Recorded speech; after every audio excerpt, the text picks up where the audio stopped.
Sí. Entonces, bueno, recapitulando, lo que estábamos es que cuando Mario y Carlos comparan su edad, cuando Mario regresa a la Tierra, pues resulta que Carlos tiene 71 años, ¿no? Y bueno, esta diferencia de edad se debe a este efecto de dilatación del tiempo. Y bueno, ustedes dirán, tu ejemplo es muy exagerado. ¿Quién tiene una nave que se mueve al 96% de la velocidad de la luz? Bueno, pues resulta que estos efectos también están presentes en el ámbito espacial actual.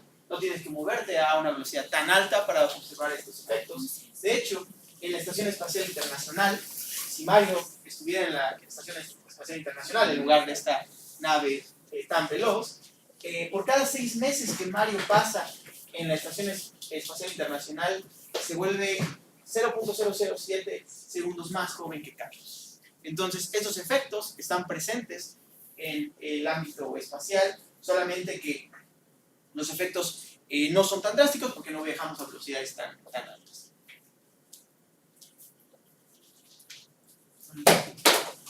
Bueno, ¿esto cómo se explica de manera geométrica?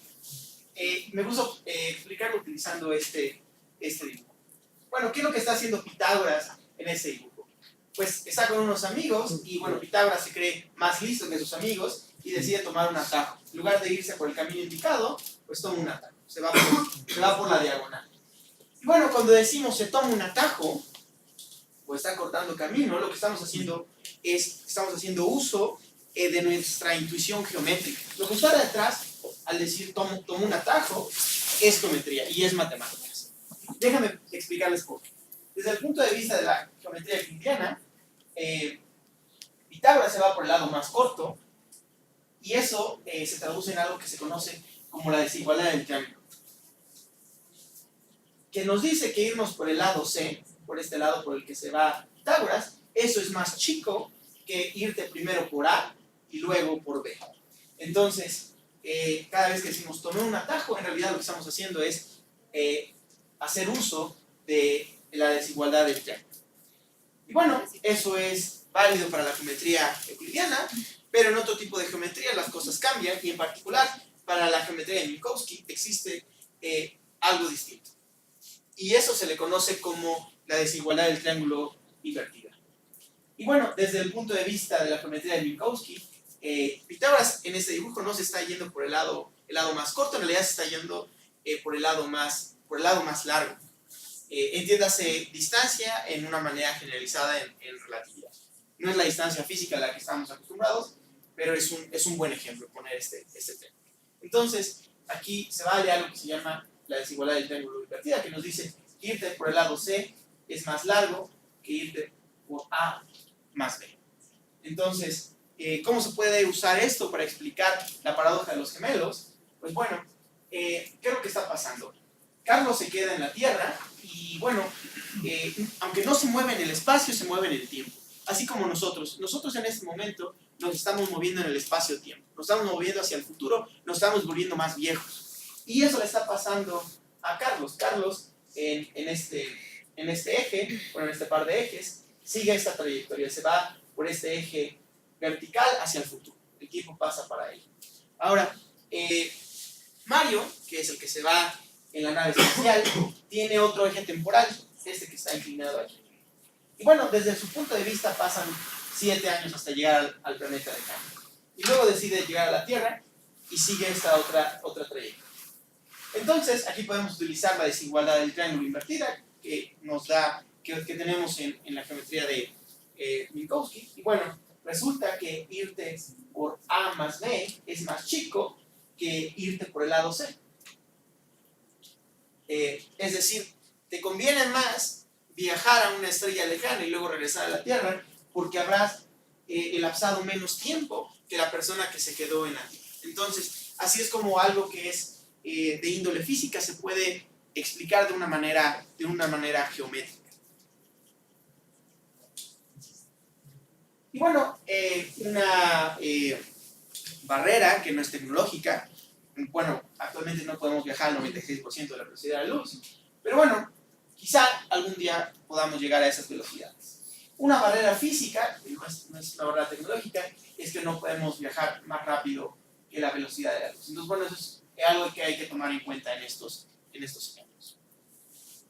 Y bueno, regresando al ámbito espacial, tratemos de utilizar lo que hemos aprendido para ver cómo se tienen que sincronizar los satélites de GPS. Y bueno, resulta que los satélites de GPS, para determinar la posición de una persona o un dispositivo, bueno, miden tiempos para determinar distancias y necesitan una gran precisión. Necesitan una precisión de unos 30 nanosegundos. Y bueno, los satélites están en órbita y viajan al menos estos de los que estoy hablando, a unos 14.000 kilómetros por hora. Y a pesar de que esta velocidad es bastante modesta comparada con la velocidad de la luz, es una velocidad considerable y tenemos que aplicar la relatividad especial al comparar los relojes entre un observador en la Tierra, que tiene un reloj estacionario, no se mueve, y otro que está en órbita. Y bueno, según la relatividad especial, haciendo las cuentas, resulta que deberían tener un atraso de unos 7 nanosegundos por día estos satélites. Sin embargo, si haces el experimento, vas y checas los relojes de los satélites de GPS, resulta que estos relojes se adelantan, no se atrasan. Entonces, ¿qué es lo que está pasando? ¿Está la relatividad especial mal? No. La respuesta es que no hemos contado la historia completa, ya que también existe la relatividad general que nos va a dar la segunda parte de esta charla. Bueno, ¿cuál es la diferencia entre relatividad especial y general? Una manera que me gusta verlo es recordando el ejemplo que les había puesto sobre dibujar triángulos sobre la superficie de la Tierra. Si dibujas un triángulo pequeño, pues bueno, ahí es válida la geometría euclidiana. Y bueno, si no haces ningún experimento que requiera moverte a distancias demasiado grandes, pues bueno, puedes simplemente decir que vamos a aplicar la geometría euclidiana y jamás te darías cuenta que vivimos en un planeta que es esférico y en el cual tienes que aplicar la geometría esférica o la geometría elíptica. Entonces, esta diferencia entre ver las cosas de manera global y manera local es más o menos la diferencia que hay entre relatividad especial y relatividad general. La relatividad especial la puedes aplicar siempre de manera local y bueno, en particular la tienes que aplicar cuando hay objetos que se mueven a velocidad constante y en ausencia del campo gravitacional. Cuando ya quieres incluir el campo gravitacional, tienes que usar relatividad general. Y bueno, déjame platicarles un poquito sobre relatividad general.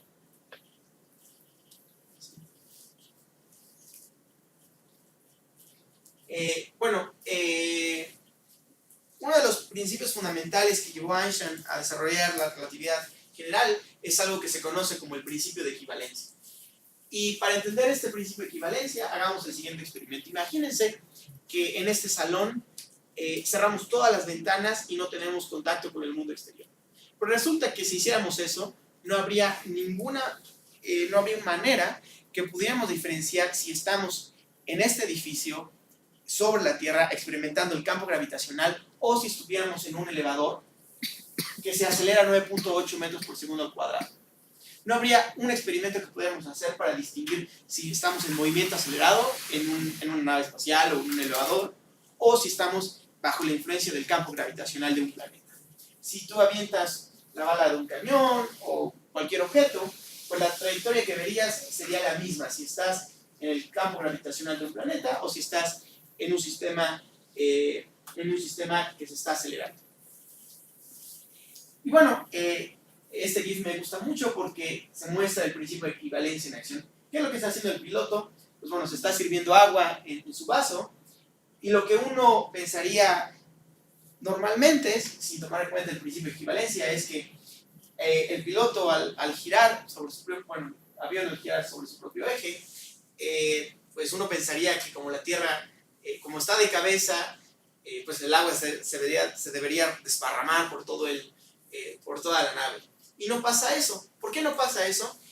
Esto no pasa ya que esta nave, aunque vaya a velocidad constante, suponiendo que vaya a velocidad constante, está girando sobre su propio eje. Al girar, cambia de dirección. Si cambias de dirección te aceleras. Eso quiere decir que está en un sistema de referencia acelerado, y eso quiere decir, según el principio de equivalencia, que los experimentos que él pueda hacer van a verse idénticos a que si estuviera bajo el campo gravitacional de un planeta. Entonces aquí se muestra la equivalencia entre movimiento acelerado y gravedad. Y bueno, con este mismo experimento de los elevadores, puedes darte cuenta de muchos efectos gravitacionales de los cuales uno no se da cuenta. Y no se da cuenta en la Tierra porque el campo gravitacional terrestre es muy débil. Uno de esos efectos, por ejemplo, es la deflexión de la luz. Si haces el experimento de lanzar un fotón en la Tierra, por ejemplo, en este caso este láser, pues no vas a ver que la luz se desvíe su trayectoria tal como cuando avientas un objeto. Pero es porque el campo gravitacional terrestre es débil. Pero simplemente viendo este GIF puedes darte cuenta que si estás en movimiento acelerado, deberías ver que la trayectoria del fotón debería ser curva, tal como una bala de cañón, movimiento parabólico. Y bueno, según el principio de equivalencia, eso también se debe observar cuando hay presencia de campo gravitacional. Y bueno, para explicar por qué digo que el campo gravitacional terrestre es débil, déjenme platicarles un poquito de la velocidad de escape. Bueno, pues resulta que para que puedas mandar un objeto al espacio, un cohete o cualquier otro objeto, hay una velocidad mínima a la cual lo tienes que lanzar para que escape del campo gravitacional terrestre. Y la formulita te dice algo así que la velocidad de escape va como la raíz cuadrada de la masa entre el radio. La masa del planeta y el radio del planeta. Es decir, si tienes un planeta muy, muy masivo y tienes a una agencia espacial en ese planeta, pues le va a costar más trabajo lanzar un cohete porque tiene que mandarlo a una velocidad mucho más alta. Ahora, si estamos en un planeta con la misma masa de la Tierra pero un radio muy pequeño, pues de nuevo la velocidad va a ser muy grande. Ahora, ¿qué pasa si esta velocidad es tan grande como la velocidad de la luz? Y bueno, esa es una pregunta que se le hicieron en el 1800. John Mitchell se hizo esta pregunta y a los objetos que tuvieran esta propiedad les llamó estrellas oscuras, y les llamó así porque si te imaginas una estrella en la cual la velocidad de escape es la velocidad de la luz, querría decir que la luz apenas si podría escapar del campo gravitacional de esa estrella. Es decir, la verías completamente oscura, la luz no podría escapar de este objeto. Y bueno, eso es lo que actualmente se le conoce como un agujero negro.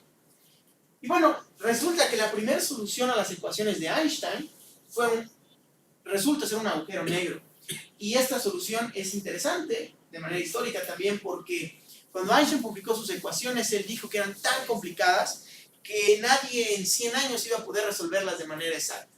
Pues resulta que como 3-4 meses después, Karl Schwarzschild publicó una solución exacta a las ecuaciones y es un agujero negro esta solución. Tristemente, Karl Schwarzschild murió el mismo año en que publicó su solución. Bueno, déjenme platicarles un poquito sobre las propiedades de este agujero negro de Schwarzschild. Y bueno, la propiedad que les quiero platicar más, la que quiero enfatizar, es de nuevo la dilatación del tiempo. Imagínense el siguiente experimento. Nosotros somos el alien, estamos en nuestra nave espacial y bueno, tenemos nuestro reloj y tenemos un amigo astronauta que también tiene su reloj y le pedimos que se acerque a la vecindad del agujero negro para investigar qué es lo que sucede. Y bueno, lo que pasaría es que a medida que el astronauta se aproxima al agujero negro, su reloj empieza a ir más lento, más y más lento. ¿Cómo podríamos hacer este experimento? Bueno, lo que podríamos hacer es utilizar unos láseres. Le decimos a nuestro amigo el astronauta, mándanos un fotón, un haz de luz, cada 5 minutos. Tienes su reloj y cada 5 minutos él te va a mandar un fotón. Entonces, digamos que a los 5 minutos recibimos el primer fotón, después a los 20 minutos recibimos un segundo fotón, luego a la hora recibimos un fotón, luego a los 3 años recibimos un fotón, luego a los 20 años recibimos un fotón, hasta que eventualmente no recibimos ninguno. Y no es que a nuestro amigo el astronauta se le haya olvidado mandarnos un fotón cada 5 minutos. Lo que pasa es que desde el punto de vista del astronauta, el tiempo pasa a una velocidad distinta que para nosotros. Desde nuestro punto de vista, el reloj del astronauta se va congelando, cada vez va más lento. Y va más lento hasta que llega a una región que se le conoce como horizonte de eventos. Cuando llega a esta región llamada horizonte de eventos, desde nuestro punto de vista, el último fotón que nos manda el astronauta ya no nos llega. Se le toma un tiempo infinito a ese fotón llegar hacia nosotros. Entonces, desde nuestro punto de vista, él jamás atravesó el horizonte de eventos. Veríamos algo que se ve más o menos así. El astronauta llega hacia el horizonte de eventos, se va aproximando cada vez más, pero nunca lo vemos cruzar. Le toma un tiempo infinito cruzar esta región que se le conoce como horizonte de eventos. Y bueno, no es que el astronauta nunca llegue al horizonte de eventos. Desde el punto de vista del astronauta, si tú eres el astronauta, lo que tú verías es que tú atraviesas el horizonte de eventos sin ningún problema hasta que llegas a la región donde es más intenso el campo gravitacional en el agujero negro. Y bueno, hay efectos bien interesantes en esta región. Un efecto que es muy vistoso es el efecto de espaguetización. Imagínense que los pies del astronauta están apuntando hacia el agujero negro y su cabeza está apuntando hacia nosotros, donde estaba el alien en la figura. Pues resulta que el campo gravitacional es más intenso mientras estés más cerca del agujero negro. Y como los pies del astronauta están más cerca de su cabeza, pues sus pies sienten mayor atracción gravitacional hacia el agujero negro que su cabeza, y eso va a empezar a jalar al astronauta hasta que lo empieza a convertir en una especie de espagueti. Y el campo gravitacional es tan fuerte que eventualmente las moléculas del astronauta se van a empezar a separar y bueno, tendrá un destino muy trágico. Entonces es un efecto del campo gravitacional tan intenso. Entonces los pies del astronauta sienten mayor atracción gravitacional que su cabeza cuando llega a estas regiones. Y bueno, de nuevo enfatizo, desde el punto de vista del alien, el reloj del astronauta se va alentando a medida que se aproxima al horizonte de eventos y jamás lo cruza. Y bueno, a pesar de que esos efectos son fantásticos en agujeros negros y los hemos visto en películas como Interstellar, pues en realidad esos efectos están presentes aquí en la Tierra. Por ejemplo, si tienes un par de relojes, dos personas, una lleva su reloj y se sube al pico de Orizaba, está en la cima del pico de Orizaba, y compara su reloj con una persona que está en el puerto de Veracruz, pues la persona que esté en la cima del pico de Orizaba, su reloj va a ir muchísimo más rápido que la persona que tiene un reloj en el puerto de Veracruz. Entonces, estos efectos también están presentes en la Tierra, pero muy chiquitos. Es más, el tiempo pasa distinto en tus pies comparado con tu cabeza, porque estás a diferente distancia del centro de la Tierra. Entonces, mientras más cerca estás del centro de la Tierra, el tiempo pasa de manera más lenta. Tal como en el caso del astronauta y el alien. Desde el punto de vista del alien, el reloj del astronauta se va alentando. Y se va alentando porque está más cerca del agujero negro. En el caso de la Tierra, estás más cerca del centro de la Tierra, tu reloj va más lento. Y este efecto es tan importante que de hecho el centro de la Tierra es 2.5 años más joven que la superficie terrestre. Entonces, como verán, el efecto es bastante más modesto porque el campo gravitacional terrestre es más débil, pero estos efectos están presentes. Ahora, ¿cuál debería ser el radio de la Tierra para que pudiéramos ver los efectos tan impresionantes como el caso de un agujero negro? Pues resulta que si el radio de la Tierra fuera suficientemente pequeño como para que la Tierra fuera del tamaño de una pelotita de golf, pues entonces la Tierra sería un agujero negro y ahí sí veríamos esos efectos de manera muy espectacular. Y bueno, ya que los he convencido de que esos efectos están presentes aún en la Tierra, a pesar de que son más modestos estos efectos, pues bueno, eso también afecta a los satélites. Y como les venía comentando antes, tenemos que ser muy precisos en las mediciones en los satélites, unos 30 nanosegundos de precisión. Y bueno, los satélites no solamente van muy rápido, también están muy altos, ¿no? Están a al menos estos unos 20.000 kilómetros de altura. Y bueno, esto quiere decir que también se van a aplicar estas reglas de la relatividad general y el reloj en los satélites va a ir a una velocidad distinta a los relojes de la Tierra, no porque se están moviendo, sino por el efecto del campo gravitacional terrestre, porque están bastante más alejados del centro de la Tierra. Y bueno, según la relatividad general, si uno hace las cuentas, resulta que hay un adelanto de unos 45 nanosegundos por día. Y bueno, recordaremos que cuando hacemos el experimento no son 45 nanosegundos por día el adelanto del reloj en el satélite, sino unos 38 nanosegundos por día. Entonces, ¿cuál es el problema? Bueno, hay que tomar en cuenta los dos efectos, tanto el efecto de relatividad especial como el efecto de relatividad general. Relatividad general nos dice que el tiempo pasa distinto dependiendo de la intensidad del campo gravitacional, y como el campo gravitacional es distinto a diferentes alturas, pues tenemos este adelanto de 45 nanosegundos. Ahora, por el otro lado, eso fue relatividad general. Por el otro lado, tenemos relatividad especial, que nos dice que los relojes que se mueven a velocidad constante respecto de un reloj estacionario, pues parecen ir más lento. Entonces, aquí tenemos 7 nanosegundos por el efecto de relatividad especial, entonces 45 menos 7 nos da 38, y esto explica por qué los satélites están adelantados unos 38 nanosegundos por día. Y bueno, eso es todo lo que les quería platicar, y muchas gracias por su atención.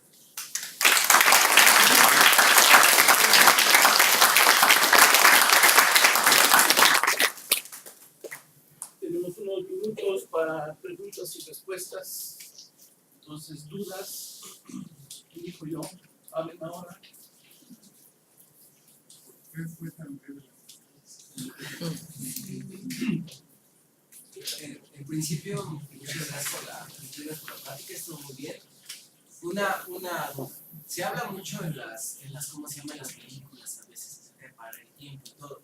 Y tú hablaste acerca de las interrelaciones temporales que se viven en el agujero negro. Si un observador pudiera llegar al horizonte de sucesos o a la singularidad donde la interacción del tiempo es casi nula, se podría decir que se estaría en efecto parando el tiempo. Bueno, desde el punto, depende de a quién le preguntes. Si le preguntas al alien, vamos a regresar a la diapositiva del alien, depende a quién le preguntes. Para el astronauta, él atraviesa el horizonte de eventos o de sucesos, y para él nada le pasa, para él su reloj va como siempre. Es desde el punto de vista del alien que el reloj del astronauta se va alentando. Para el astronauta no siente nada, él llega al horizonte de eventos y no siente nada, para él su reloj va como siempre. Entonces, siempre en estas preguntas de cómo va el tiempo es respecto a qué observador, ¿no? Entonces, respecto al alien, el reloj del astronauta se va alentando, pero respecto del astronauta, su reloj va perfectamente bien, atraviesa el horizonte de eventos, y bueno, digamos, en principio no le pasa nada, ¿no? Una vez que está en esta región, ya tienes esos efectos donde el campo gravitacional es muy intenso y bueno, empiezan a pasar cosas exóticas, pero realmente para él el tiempo va como siempre hasta llegar a la región del horizonte de sucesos, antes de atravesar esta zona. Cuando atraviesa esta zona pasa algo muy curioso, porque el carácter del tiempo y el espacio se voltean. Cuando atraviesas el horizonte de eventos, la razón por la que tienes que chocar con la singularidad es la misma razón por la que nosotros nos movemos hacia el futuro. Nosotros nos movemos hacia el futuro irremediablemente de lo que hagamos, nos movemos hacia el futuro. En el caso del astronauta, cuando llega al horizonte de sucesos, la noción de espacio y tiempo se voltean, entonces él se tiene que mover hacia el futuro. Pero moverse hacia el futuro, desde la experiencia del astronauta, de hecho, es moverse hacia radios más pequeños, hasta llegar a la singularidad. Pero en realidad, antes de llegar al horizonte de eventos, él no siente realmente nada. Muchas gracias. Me gusta mucho hacer plática. Así es. Matemáticamente sí es posible viajar por el tiempo. Pues de hecho, ahora estamos viajando en el tiempo. A medida que el tiempo va pasando y nos estamos moviendo hacia el futuro. Como si una estrella, la que estamos siendo y estamos haciendo que estamos Exactamente, exactamente. De hecho, ese efecto del que estás hablando se le conoce como propagación finita de la información. Digamos, todo viaja a la máxima velocidad de la velocidad de la luz. Entonces, como bien mencionas, por ejemplo, si ahorita el sol se apagara, nos tardaríamos unos 7, 8 minutos en darnos cuenta que el sol se apagó, porque la luz viaja a cierta velocidad que es constante, entonces se tarda unos 7, 8 minutos en llegarnos la luz. Entonces, lo que estamos viendo de alguna manera es el pasado, ¿no? Es el pasado en el sentido que a lo mejor el sol ya se apagó, pero tenemos todavía unos 7, 8 minutos de luz. Sí, en efecto, así es. ¿Todo bien? ¿Todos entendimos? ¿Todo perfecto? ¿No hay dudas? Muy bien. Entonces, en nombre de la Agencia Espacial Mexicana, le agradecemos al doctor Edgar Gasperín esta plática y por su valiosa participación como ponente en la conferencia Agujeros Negros y Efectos Relativistas en Viajes Espaciales, como parte del programa de seminarios de divulgación de la Coordinación General de Formación de Capital Humano en el campo espacial. Nos da gusto entregarte este libro. Muchas gracias. Gracias. Gracias.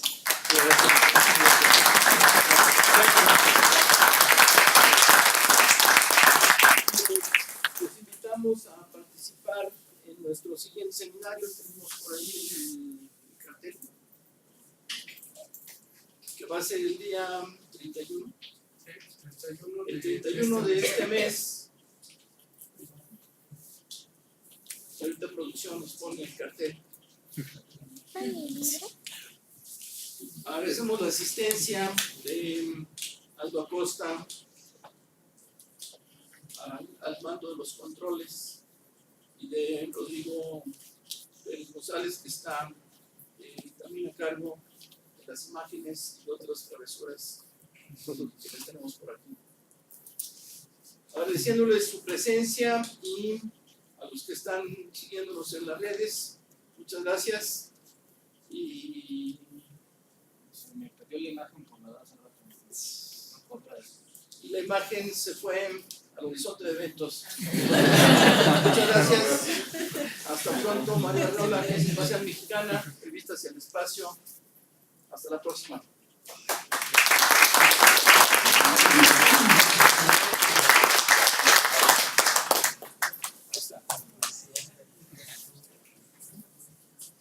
Todavía no está el registro en línea, pero si les interesa, mañana